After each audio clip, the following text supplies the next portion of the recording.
Hi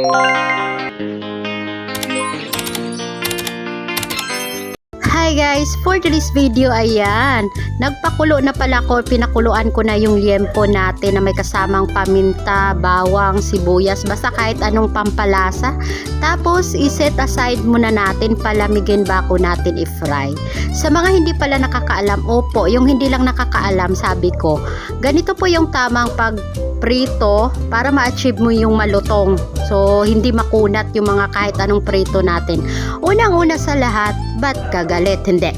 Unang-una, i-fry muna natin ang ating liempo o manok man yan o kung ano mang mga karne-karne niyan. I-fry muna natin ng half cook. Opo, ganyan. I-fry muna natin ng ganyan kasi magdo-double fry po tayo mamaya. Pagkatapos ganyan na inahon ko na sila sa kahirapan, charot.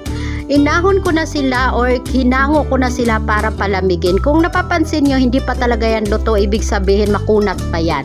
Ayan, ang kanyang balat ay hindi pa talaga pumuputok-putok. Pumuputok-putok, yung parang popcorn. So, pag nakita kasi natin na pumuputok-putok, ibig sabihin malutong na. So, palamigin lang natin pagkatapos ay ito na po yon, double fry.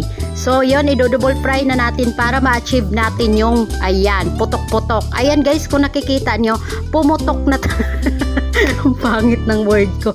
Pumutok na yung kanyang balat. So, ibig sabihin malutong. Kaya, test natin. Test. Ito na siya, guys. Diba? Lutong. Iba talaga yung lutong pag yung mga fried, i-double fry mo kahit mga fried chicken, basta kahit anong iprito mo, basta lutuin mo muna ng half, i-fry mo muna ng half cook, tapos i-cool down mo, pag malamig na, i-fry mo ulit. At ayun lang, bye bye, salamat sa panonood.